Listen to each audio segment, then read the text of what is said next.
Hello students, welcome to Eduate Education Anytime. In this video we will solve and discuss exercise of chapter 1. Question 1 से शुरुआत करते हैं। इस question में दिया हुआ है convert the following temperature into the Celsius scale 300 kelvin and 573 kelvin. तो अगर देखिएगा, अगर हमने केल्विन से सेल्सियस में कन्वर्ट करना है तो जो केल्विन वैल्यू दी हुई है उसको हमने 273 से माइनस करना है, और अगर सेल्सियस से केल्विन में कन्वर्ट करना है तो हमने 273 प्लस करना पड़ेगा सेल्सियस में। तो यहां देखिएगा 300 degree 300 kelvin will be equal to, इस वैल्यू को हमने माइनस कर देना 273 से, तो ये आंसर हमारा आ जाएगा सेल्सियस में। सो 300 केल्विन हम कह सकते हैं it will be equal to 27, 300 minus 273 is equal to 27 degree Celsius. तो पार्ट ए हमने कर लिया। पार्ट बी के लिए देखेगा 573 केल्विन को हम कहेंगे, इस केल्विन वैल्यू को जो कि 573 है माइनस कर दीजिएगा 273 से, सो आंसर आ जाएगा डिग्री सेल्सियस में। So 573 kelvin is equal to 300। So 573 minus 273 is equal to 300 degree Celsius. Next question करते हैं। क्वेश्चन 2 में दिया हुआ है convert the following temperatures into the kelvin scale. तो हमने देखेगा 25 डिग्री सेल्सियस को केल्विन में कन्वर्ट करना है, तो हमने इसमें 273 प्लस करना पड़ेगा। तो 25 degree Celsius is equal to, इस वैल्यू में हमने 25 में 273 का प्लस कर देना है, तो ये आंसर हमारा किस में आ जाएगा, केल्विन में आ जाएगा। सो we can say 25 degree Celsius is equal to 25 देखिएगा प्लस 273 कितना हो जाता है, so this is equal to 298 answer kelvin में आएगा। तो सेल्सियस को हमने केल्विन में कन्वर्ट कर लिया। पार्ट बी करते हैं। तो 373 degree Celsius is equal to, इस वैल्यू में हमने यानी 373 में हमने ऐड कर देना है 273 को, तो आंसर हमें किस में मिल जाएगा, केल्विन में मिल जाएगा। यानी 373 degree Celsius is equal to 373 plus 273 is equal to 646 kelvin. Question 3 में दिया हुआ है give reason for the following observations. So पहला ऑब्जर्वेशन क्या है कि naphthalene balls disappear with time without leaving any solid. So naphthalene जो मैटर है actually it shows the property of sublimation, और सब्लिमेशन प्रॉपर्टी क्या है कि direct changing the solid state into the vapour state of matter is known as sublimation.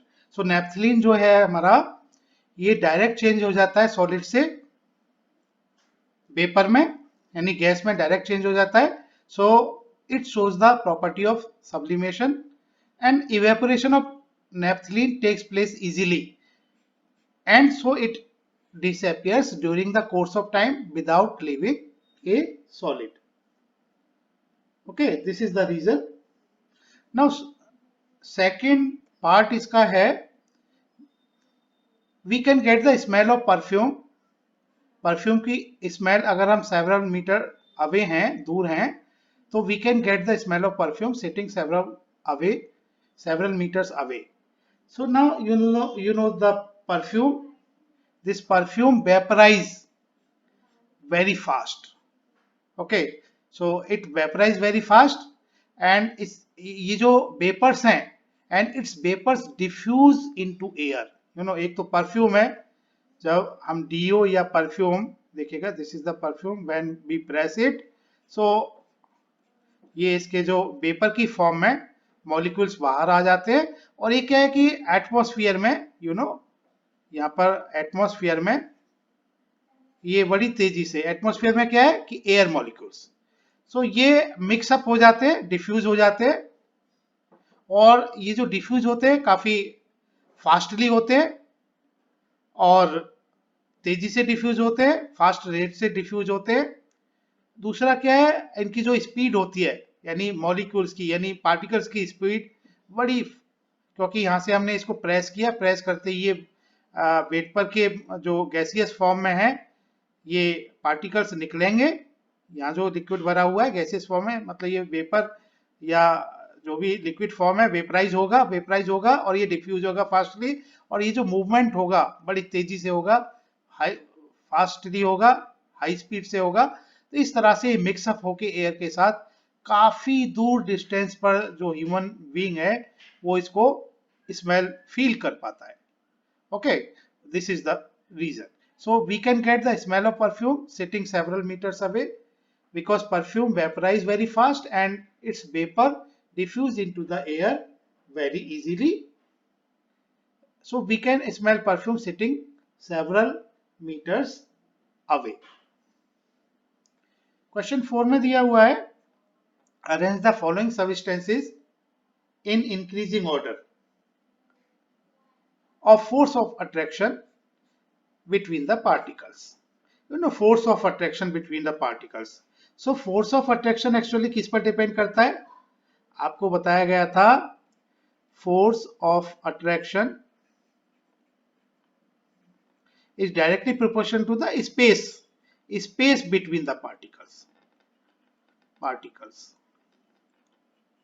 मतलब is inversely proportional to, ये याद रखिएगा, this is inversely proportional to. Inversely proportional to का मतलब क्या है कि अगर स्पेस कम है, लेस स्पेस, ठीक है, space lesser space greater force of attraction. मतलब आप देखिएगा अगर हम बात करें वाटर की, सो वाटर क्या है हमारा, water is liquid, water is liquid.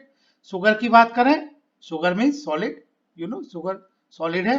Oxygen is gaseous form, it is gaseous form, gaseous state, this is solid state and water is liquid state। अगर हम सॉलिड की बात करें तो सॉलिड में जो आपके पार्टिकल्स के बीच का स्पेस सबसे कम होता है, सबसे कम स्पेस होता है तीनों, अगर हम स्टेट्स की बात करें सबसे कम स्पेस होता है, सॉलिड की बात कर रहे हैं हम। और वाटर यानी लिक्विड, लिक्विड की बात करें ये स्पेस ज्यादा हो जाता है, दोनों के यानी गैस और इसके बीच की स्थिति रहती है, गैस और सॉलिड के बीच का। गैस की बात करें, गैसियस स्टेट की, तो इसमें पार्टिकल्स फ्रीली मूव करते हैं और स्पेस काफी दूर दूर तक रहते हैं, ठीक है, इसमें इसके बीच में रहता है सॉलिड और गैसियस स्टेट के। सो फोर्स किसमें ज्यादा होगा, ऑफ कोर्स यहाँ स्पेस कम है पार्टिकल्स के बीच में, सो फोर्स ऑफ अट्रैक्शन सबसे ज्यादा किस में होगा, सॉलिड में होगा, और गैस में फोर्स ऑफ अट्रैक्शन सबसे कम होगा, वाटर में इनके बीच में रहेगा। सो हम इस कैटेगरी के हिसाब से इनको अरेंज कर देते हैं। सो इंक्रीजिंग ऑर्डर में, सो इंक्रीजिंग ऑर्डर में पहले क्या क्या आएगा, ऑक्सीजन गैस है, सो ऑक्सीजन आएगा पहले, ऑक्सीजन, देन इसके बाद आएगा लिक्विड वाटर, सो इसके बाद वाटर, ये इंक्रीजिंग ऑर्डर में कर रहे हैं, ऑक्सीजन के बाद water, then of course sugar which is solid, sugar. So ये सही सीक्वेंस होगा इंक्रीजिंग ऑर्डर में, असेंडिंग ऑर्डर में फोर्स ऑफ अट्रैक्शन के हिसाब से। क्वेश्चन 5 में क्या दिया हुआ है, what is the physical state of water at 25 degree centigrade, 0 degree centigrade, 100 degree centigrade. तो अगर हम फिर से ग्राफ को आपको अगर याद दिलाएं तो हमने क्या पढ़ा था, वाटर शुरू में आइस स्टेट थी -20 डिग्री सेंटीग्रेड, इसके बाद टेम्परेचर इंक्रीज हुआ और मेल्टिंग पॉइंट पर आके यानी 0 डिग्री सेल्सियस पर आके ये कुछ टाइम के लिए कांस्टेंट रहेगा, देन फिर टेम्परेचर इंक्रीज होगा, यानी इस टाइम में इस पोजीशन पर तो आइस जो है पिघलना शुरू होगी और इस ड्यूरेशन में सारी की सारी आइस यहाँ तक जाके पिघल जाएगी।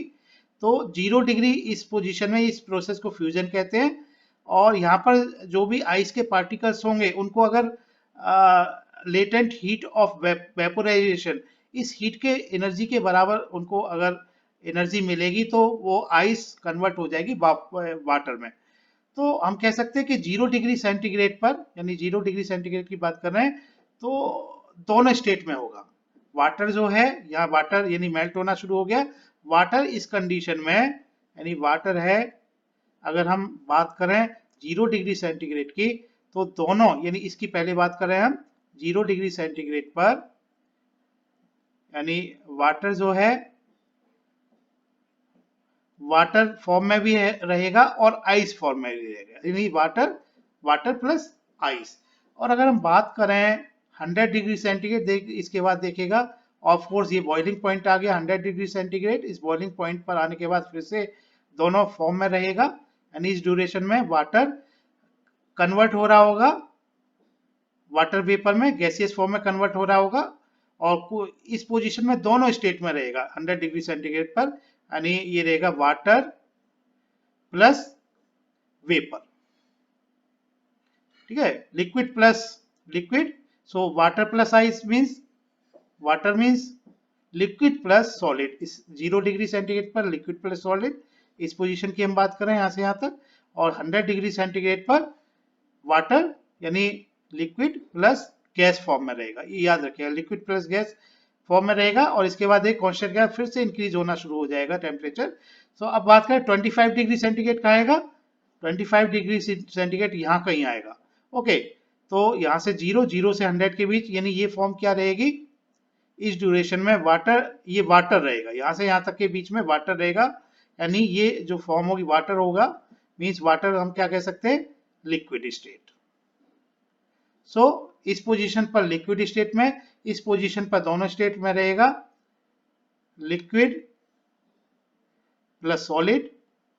और 100 डिग्री सेंटीग्रेड पर, सेल्सियस पर, liquid plus gas, gaseous form. Question 6 में दिया हुआ है, give 2 reasons to justify water at room temperature is liquid. देखिएगा, water at room temperature is liquid, ये 2 रीजन क्या है, because it has fluidity. Water flow कर सकता है, जहां पर उसको फ्लो का मतलब क्या है, एक बर्तन से दूसरे बर्तन में आप उसको पोर कर सकते हैं। दूसरा, अगर आपने ग्राउंड पर उसको वाटर को आपने डाला तो वो फैलने लगेगा, यानी फ्लो होने लगेगा। तो ये एक तो एक ये प्रॉपर्टी, क्योंकि ये प्रॉपर्टी लिक्विड की होती है। दूसरा प्रॉपर्टी क्या है, it has definite volume, it has this water has definite volume. क्योंकि जो भी आपके पास वाटर है, सपोज ये 100 ml है, किसी भी टाइप के आप बर्तन में इसको कंटेनर में आप डालेंगे, ठीक है, सिलेंड्रिकल हो सकता है ये, तो एक तरह से उसका शेप तो ले लेगा, उसका शेप ले लेगा, लेकिन वॉल्यूम कांस्टेंट रहेगा। इसमें भी 100 ml शो करेगा, इसमें भी 100 ml शो करेगा। सो इट हैज डेफिनेट वॉल्यूम। लेकिन क्योंकि जिस बर्तन में आप कंटेनर में आप रखेंगे उसी की शेप वो ले लेता है, सो नो डेफिनेट शेप, ये हम ऑब्जर्व कर सकते हैं वाटर के हिसाब से।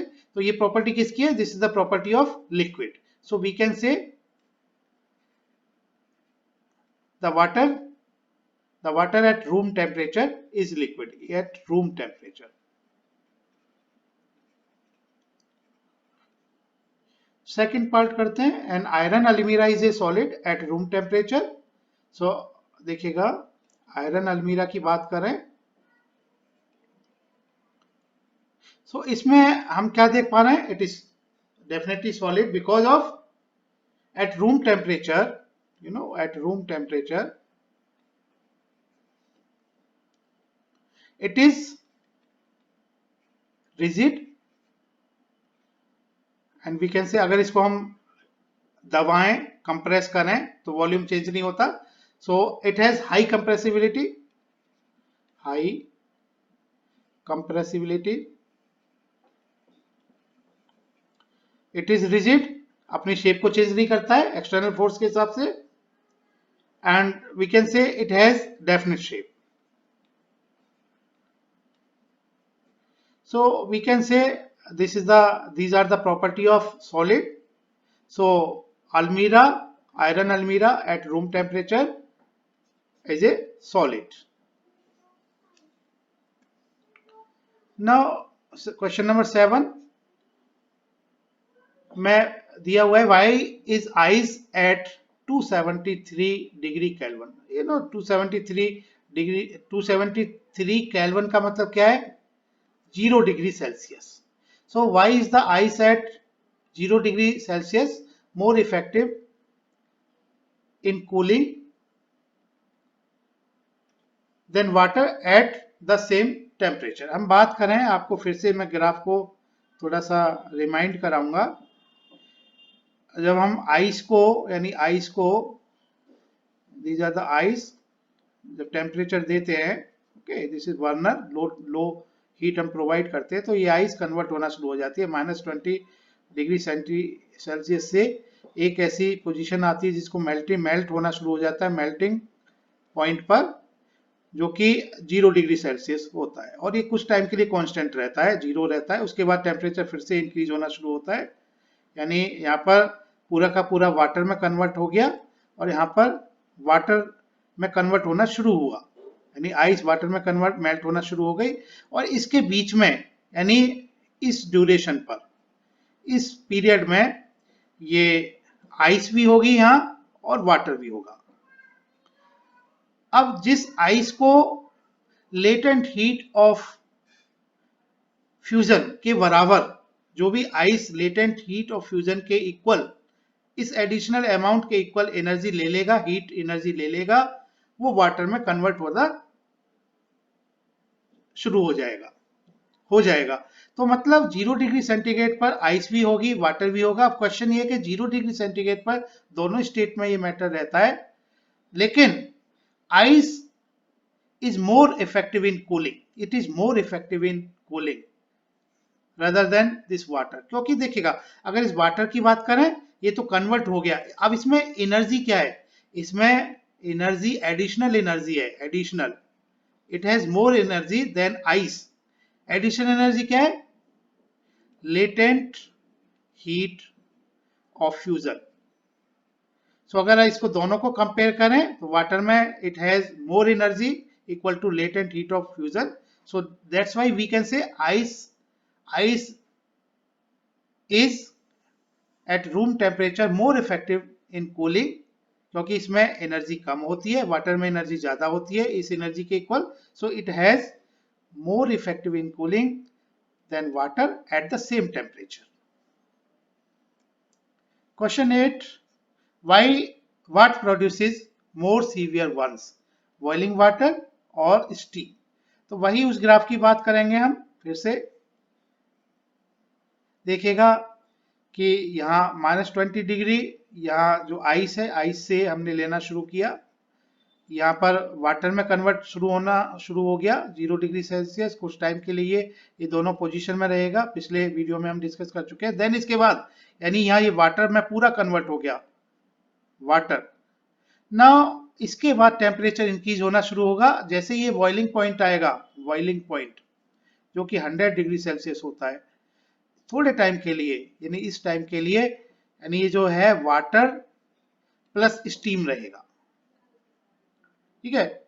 इसके बाद यानी इस पोजीशन पर, यहां से यानी देखिएगा पूरा स्टीम में, यानी वाटर, स्टीम क्या है? Water vapour, vapours. तो यहाँ पर पूरा वाटर वेपर्स में कन्वर्ट हो जाएगा, यानी लिक्विड से पूरा इस पोजीशन पर, इस टेम्परेचर पर, यहाँ पर इस पोजीशन पर पूरा कन्वर्ट हो गया। देन इसके बाद टेम्परेचर फिर से, और ये जो पोजीशन होगी ये स्टीम की होगी, okay.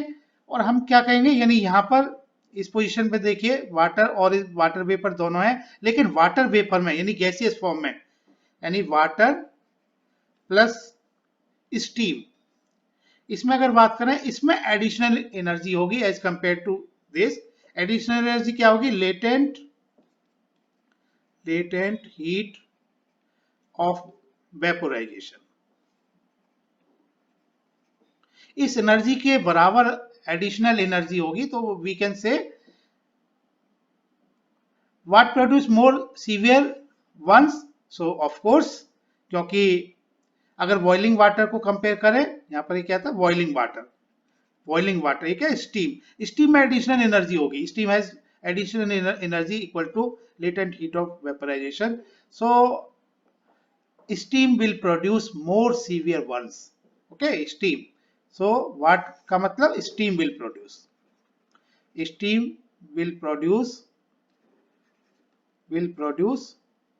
okay more severe ones than boiling water. Question 9 में दिया हुआ है name A B C D E and F in the following diagram showing change in its state. तो देखिएगा ये हमने ए बी सी डी इनके हमने एक्चुअली प्रोसेस के नाम बताने हैं. तो देखिएगा वी नो दैट अगर सॉलिड से लिक्विड में चेंज होना the process of changing from solid state to liquid state, we know that it is fusion. So this A is fusion. Okay, यहाँ हमने दिखाया हुआ है increase heat and decrease pressure. So process क्या चल रहा है, यानी जैसे हम इस डायरेक्शन में जा रहे हैं, we are increasing the heat and decreasing the pressure. So this effect will be fusion. So this process solid से convert होना liquid में due to the increase in heat and decrease in pressure, this is known as fusion. अब अगर देखें liquid से change हो रहा है, देखिएगा बी के लिए देखिएगा लिक्विड से चेंज हो रहा है गैस में, तो इसको हम बी को क्या रखेंगे यहाँ पर, क्योंकि लिक्विड से गैस में चेंज होना directly it is known as vaporisation. So this B will be vaporisation. Now अगर हम बात करें इस डी प्रोसेस की, डी की, सो लिक्विड से सॉलिड में देखिएगा ये क्योंकि अब वापिस हो रहे हैं, यानी ये दिखाया है यहां revert process, decrease heat and increase pressure. Okay, decrease heat in and increase pressure.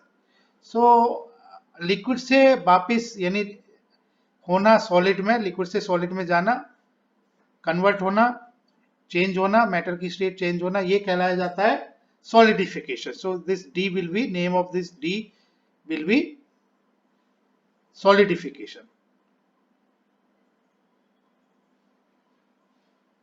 अब बात करें अगर गैस से, C क्या है, C हमारा प्रोसेस शो हो रहा है गैस से लिक्विड में चेंज होना, और इसको हम कहते हैं condensation. So C is the condensation. और अगर हम बात करें E की, E में देखिएगा सॉलिड डायरेक्ट कन्वर्ट हो रहा है गैस में, यू नो इस प्रोसेस को हम क्या कहते हैं, this is known as sublimation. Sublimation. So E will be sublimation. और अगर बात करें गैस का डायरेक्ट कन्वर्जन होना सॉलिड में, इसको भी हम सब्लिमेशन कहते हैं. So this F will be sublimation.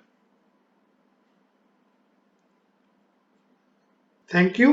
Keep watching our YouTube channel Eduate, education anytime. If you feel it is beneficial for you and your friends, please subscribe, like and share it. Press the bell icon to get latest updates and notifications. We also provide online and offline classes.